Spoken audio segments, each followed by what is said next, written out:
അതിനിടെ വ്യാപാര കരാർ ഒപ്പിടുന്നതുമായി ബന്ധപ്പെട്ട് അമേരിക്കൻ വ്യാപാര പ്രതിനിധി ജാമിസൺ ഗ്രീർ അടുത്ത മാസം ഇന്ത്യയിലെത്തുമെന്നാണ് പ്രതീക്ഷ. ആർ അച്യുതൻ ഡൽഹിയിൽ നിന്ന് വാർത്തയുടെ അപ്ഡേഷനുമായി ചേർന്നു. ഗുഡ് മോർണിംഗ് അച്യുതൻ, പറയൂ. ഗുഡ് മോർണിംഗ് മധു കൊട്ടാരക്കര, രണ്ടുപേർക്കും ഇരിക്കട്ടെ, പറയൂ. Good morning S K. India U S വ്യാപാര കരാറുമായി ബന്ധപ്പെട്ട ഇന്ത്യൻ സംഘം, ഇന്ത്യയുടെ ഒരു പ്രതിനിധി സംഘം യു എസിലേക്ക് ഈ വരുന്ന 23-ാം തീയതി പുറപ്പെടുന്നുണ്ട്.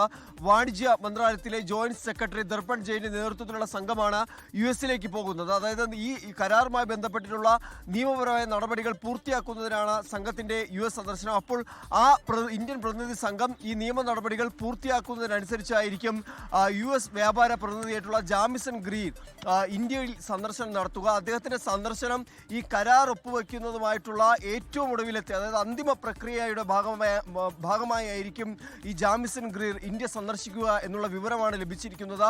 അടുത്ത മാസത്തോടു കൂടി ആയിരിക്കും ഈ സന്ദർശനം എന്നതാണ് നമുക്ക് അറിയുവാൻ കഴിയുന്നത്. അദ്ദേഹം ഇന്ത്യ സന്ദർശിച്ചുകൊണ്ട് തന്നെ ഈ കരാർ അന്തിമമാക്കുന്ന, ഒപ്പിടുന്നതിന് വേണ്ടിയിട്ടുള്ള മറ്റ് പ്രക്രിയകളിലേക്കായിരിക്കും കടക്കുക. നിലവിൽ മറ്റൊരു ബന്ധപ്പെട്ട ഒരു സാഹചര്യമുള്ളത്, ഇന്നലെയാണ് യു എസ് സുപ്രീം കോടതി ഇത്തരത്തിൽ ട്രംപ് ഏർപ്പെടുത്തിയ ഈ തീരുവകൾക്കെതിരെ ഒരു വിധി, അത് റദ്ദാക്കിക്കൊണ്ടുള്ള വിധി പുറപ്പെടുവിച്ചത്.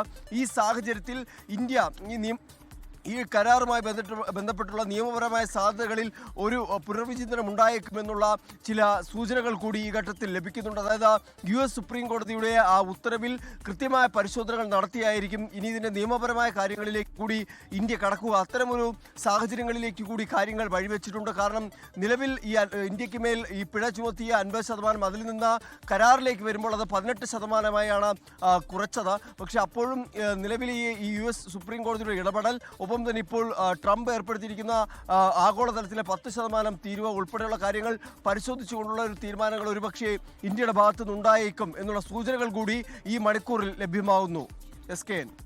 ലോകത്തെവിടെയായാലും ഏത് സമയത്തും 24 വാർത്തകളും ഓഗ്മെന്റഡ് റിയാലിറ്റി പാക്കേജുകളും എക്സ്പ്ലെയിനറുകളും വിശദമായി കാണാൻ ഞങ്ങളുടെ യൂട്യൂബ് ചാനൽ നിങ്ങൾക്ക് സബ്സ്ക്രൈബ് ചെയ്യാം.